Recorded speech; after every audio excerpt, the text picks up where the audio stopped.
আসসালামু আলাইকুম। Asha's cooking and লাইফস্টাইলে সবাইকে স্বাগতম। কাছে দূরে যে যেখান থেকে আমার ভিডিওটি দেখছেন আশা করি সবাই ভালো আছেন। আলহামদুলিল্লাহ আপনাদের দোয়ায় আমরাও ভালো আছি।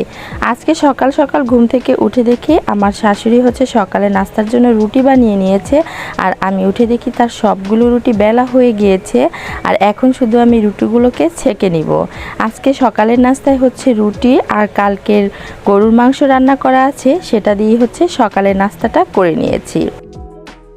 আমরা সবাই মিলে সকালের নাস্তায় রুটি আর গরুর মাংস খেলাম, আর এখন প্রায় 12টা বাজে।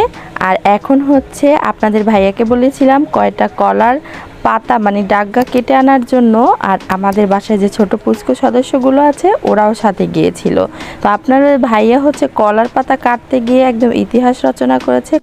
আপনারা হয়তো ভাবছেন কলার পাতা দিয়ে আবার কি হবে।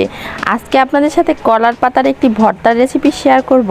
এই ভর্তাটা আমি ঢাকা থাকতে ফেসবুকে দেখেছি, আর অপেক্ষা করছিলাম কবে হচ্ছে গ্রামের বাড়ি আসব আর এই কলার পাতার ভর্তাটা বানিয়ে খাবো আর আপনাদের সাথে শেয়ার করব।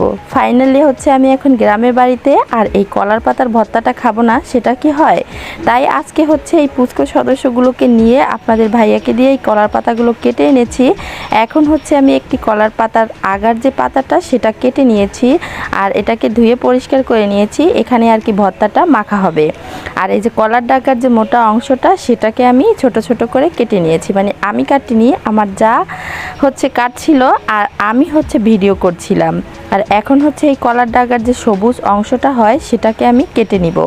এটাকে একদম পরিষ্কার করে কাটতে হবে যাতে সবুজ কোনো অংশ না থাকে। ভিতরের যে সাদা অংশটা সেটাকে ছোট ছোট করে কেটে নিতে হবে, আর এভাবে পর্যাপ্ত পরিমাণে পানি দিয়ে এর মধ্যে কেটে কেটে ভিজিয়ে রাখতে হবে। আর ভিজিয়ে না রাখলে কিন্তু এই কলার ডাগার যে কষ থাকে তাতে কালো হয়ে যাবে। আমি এভাবে ছোট ছোট করে 2টা ডাগা কেটে নিয়েছি, আর এখন কচলে কচলে ভালো করে ধুয়ে পানিটাকে চেপে তুলে নিব। সবগুলোকে আমি চেপে চেপে পানিটা ঝরিয়ে তুলে নিব। আর এখানে হচ্ছে বেশ কিছুটা তেঁতুল নিয়েছি। এই ভর্তাটা বানাতে কিন্তু তেঁতুলের পরিমাণটা বেশি লাগবে। আর দিয়েছি লবণ আর চুলায় পোড়ানো শুকনো মরিচ। আর এখন কিছুটা পানি দিয়েছি কারণ তেঁতুলটাকে ছেনে একটু শক্ত শক্ত হয়ে গিয়েছিল, তাই সামান্য পানি দিয়েছি। এবার হচ্ছে এই কলার ডাগার সাথে ভালো করে কচলে কচলে মেখে নিতে হবে। মোট কথা হচ্ছে কলার ডাগাটাকে এমনভাবে মাখাতে হবে যাতে সফট হয়ে যায়। এখন হচ্ছে আপনাদের ভাইয়া একটু ট্রাই করছিল আর এই পুচকু দুটোকে দিচ্ছিল। ওরা হচ্ছে খাবে না, আর আমরা সবাই খেয়েছি। আসলে ভর্তাটা খুবই মজার ছিল, আর আপনারাও কিন্তু ট্রাই করতে পারেন। আজকের মতো এখানেই বিদায় নিচ্ছি। আল্লাহ হাফেজ।